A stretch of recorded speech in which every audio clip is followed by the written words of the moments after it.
Hello everyone, this is Meenakshi Verma. इस video में हम पढ़ने जा रहे हैं difference between reason and belief. Reason और बिलीफ के बीच में क्या डिफरेंस होता है। ओके, सो स्टार्ट करते हैं हमारी फर्स्ट पॉइंट के साथ। रीजन रीजन क्या होता है? It is a man tool of understanding an event.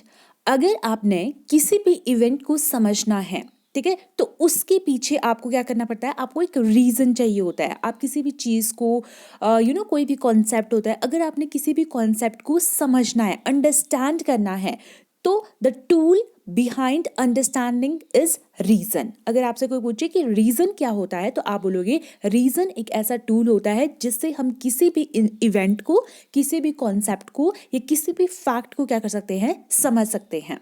Next, अगर हम बात करते हैं बिलीव की, बिलीव क्या होता है? बिलीव होता है एक एज्यूम ट्रुथ। मतलब एज्यूम ट्रुथ का बोलने का मतलब क्या हुआ? हमें लगता है कि वो सच है, बट ऐसा जरूरी नहीं है कि वो सच हो, ठीक है। So belief is assume truth. Next, reason is permanent. Reason is permanent. Reason जो होता है वो परमानेंट होता है। क्यों? क्योंकि उसके पीछे क्या होता है? Because it is based on evidences. इसके पीछे हमें एविडेंसेस पता होते हैं। लेकिन जो बिलीफ होता है वो क्या होता है? टेम्पररी होता है। हो सकता है आज आपको किसी चीज में बिलीव हो, कल नहीं हो, ठीक है, तो इट इज टेम्पररी, क्योंकि कोई भी एविडेंसेस नहीं होते इसके पीछे। Next, reason is a path of a knowledge. मान लो कोई नॉलेज यहाँ पे है, तो रीजन इसके पीछे का क्या होगा? पाथ होगा। वेयर एज अगर हम बात करते हैं बिलीफ की, तो belief is a starting point. अगर इधर नॉलेज है और ये क्या है? पाथ है, तो ये क्या हो जाएगा? रीजन। नॉलेज तक पहुंचने का जो पाथ होता है उसको क्या कहा जाता है? रीजन। वेयर एज नॉलेज तक पहुंचने के लिए जहां से हम स्टार्ट करते हैं, दैट इज बिलीव। हमें एक बिलीव होता है कि नहीं, हम इस चीज को कर सकते हैं, तो क्या है? वो बिलीव है, ठीक है। फिर हम जाते हैं उस नॉलेज को एक्वायर करने के लिए। और रीजन, हमारे पास एक रीजन होता है कि हम ये पर्टिकुलर चीज क्यों कर रहे हैं, क्या कर रहे हैं। अब हमें मतलब अगर हमारे पास रीजन होगा तो हमें पता होगा कि हाँ, ऐसा हुआ तो ये रीजन है, तो ये इस वे से हमने नहीं जाना है, कोई और वे हम लेंगे। सो इस तरह से हम कंक्लूड कर सकते हैं कि जो रीजन होता है वो क्या होता है? रीजन इज अ पाथ, ठीक है। होप सो आपको ये पॉइंट क्लियर हो गया होगा कि रीजन क्या है? एक पाथ है नॉलेज तक पहुंचने का। लेकिन बिलीफ क्या होता है? बिलीफ होता है एक स्टार्टिंग पॉइंट नॉलेज तक पहुंचने का। Next, reason provide explanation and justification of the things. Reason क्या करता है? कोई भी मान लो फैक्ट है या थिंग्स है, तो उसके पीछे के आपको जस्टिफिकेशन देगा, एक्सप्लेनेशन देगा। वेयर एज बिलीव एज कोई चीज प्रोवाइड नहीं करता, ना तो वो एक्सप्लेनेशन देता है और ना ही जस्टिफिकेशन देता है।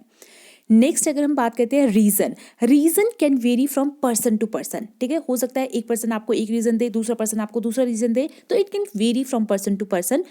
अगर हम बात करें बिलीव की, तो believe can also vary from person to person. लेकिन अगर आप डिफरेंस में लिख रहे हो तो आप लिख सकते हो कि जनरली अगर हम रीजन के बेसिस पे देखें तो बिलीव क्या होता है? ये कहीं ना कहीं कम्युनिटी टू कम्युनिटी या ग्रुप ऑफ पीपल मतलब इसमें इन्वॉल्व होते हैं, ठीक है। तो ये स्ट्रीम टू स्ट्रीम वेरी करता है या रिलीजन टू रिलीजन वेरी कर सकता है। मतलब सिर्फ डिफरेंस बनाने के लिए आप इसको लिख सकते हो। एज सच ये भी कहीं ना कहीं सेम पॉइंट ही जाएगा कि believe can also vary from person to person. Next, अगर हम बात करें, reason is based on causes, explanation and justification of an event. Reason हमें बताएगा कि क्या कॉज है, किसी भी इवेंट का क्या कॉज है, फिर उसके लिए एक्सप्लेनेशन देगा या जस्टिफिकेशन देगा। Whereas belief is based on intuition and emotion. आपके अंदर से कोई इंट्यूशन आए या आप किसी चीज़ से बहुत कनेक्टेड हो, तो आपको उस पर बिलीफ है, ठीक है, या आप उस चीज़ को मानना चाह रहे हो। यहाँ पे हम किसी भी पर्सन की बात कर सकते हैं, कोई भी हम रिलीजन की बात कर सकते हैं, या किसी भी चीज़ की आप यहाँ बात कर सकते हो। Next, reason is systematic and purposeful.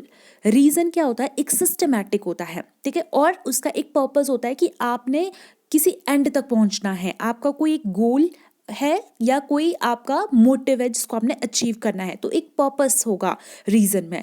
लेकिन बिलीव क्या होता है? क्वाइट अनसिस्टमैटिक होता है और ऐसा कोई पर्पस यहाँ पे नहीं देखा गया है। नेक्स्ट, अगर हम बात करते हैं रीजन की, तो रीजन जो होता है वो लॉजिकल इन नेचर होता है, ठीक है। जहाँ पे रीजन होगा ऑब्वियसली वहाँ पे तो लॉजिक होगा ही होगा। वेरेस अगर हम बात करते हैं बिलीव की, तो it is not logical in nature, ठीक है। बिलीव के पीछे कोई लॉजिकल नहीं होता है। यहाँ पे हम अगर मेनली बात करें तो यहाँ पे हम सिर्फ अपने इमोशंस को देखते हैं, अपने इंट्यूशन को देखते हैं, अपने इंस्टिंक्ट को देखते हैं कि हाँ, हमें इस चीज़ को मानना है कि नहीं मानना है। सो ये कुछ डिफरेंस थे हमारे रीजन एंड बिलीफ में। फटाफट से रिवाइज करवा देती हूँ आपको कि क्या क्या पढ़ा हमने। सबसे पहले हमने बोला कि जो रीजन होता है वो क्या होता है, वो एक किसी भी इवेंट को समझने के पीछे एक अंडरस्टैंडिंग होती है, एक टूल होता है टू अंडरस्टैंड एन इवेंट। किसी भी इवेंट को समझने के पीछे जो एक टूल होता है, that tool is known as reason. Believe क्या होता है, बिलीव होता है एक एज्यूम ट्रुथ, जो आपको लगता है सच है लेकिन होता नहीं है। रीजन क्या होता है, रीजन परमानेंट होता है क्योंकि उसके पीछे क्या होते हैं, एविडेंसेस होते हैं, बेस्ड मतलब वो एविडेंसेस पे बेस्ड होता है। बिलीव जो होता है वो परमानेंट नहीं होता क्योंकि उसके पीछे कोई एविडेंसेस नहीं होती है। रीजन जो होता है वो होता है पाथ टू नॉलेज, ठीक है, क्या होता है ये पाथ टू नॉलेज होता है, वेयर एज जो बिलीफ होता है वो होता है starting point of knowledge. Next, reason जो होता है वो आपको एक्सप्लेनेशन एंड जस्टिफिकेशन प्रोवाइड करता है, लेकिन बिलीफ जो होता है वो एक्सप्लेनेशन एंड जस्टिफिकेशन प्रोवाइड नहीं करता। रीजन जो होता है वो पर्सन टू पर्सन वेरी कर सकता है, बिलीफ में हम बात करेंगे स्ट्रीम टू स्ट्रीम वेरी करेगा, या रिलीजन टू रिलीजन वेरी करेगा, अगर आपने डिफरेंस लिखना है तो।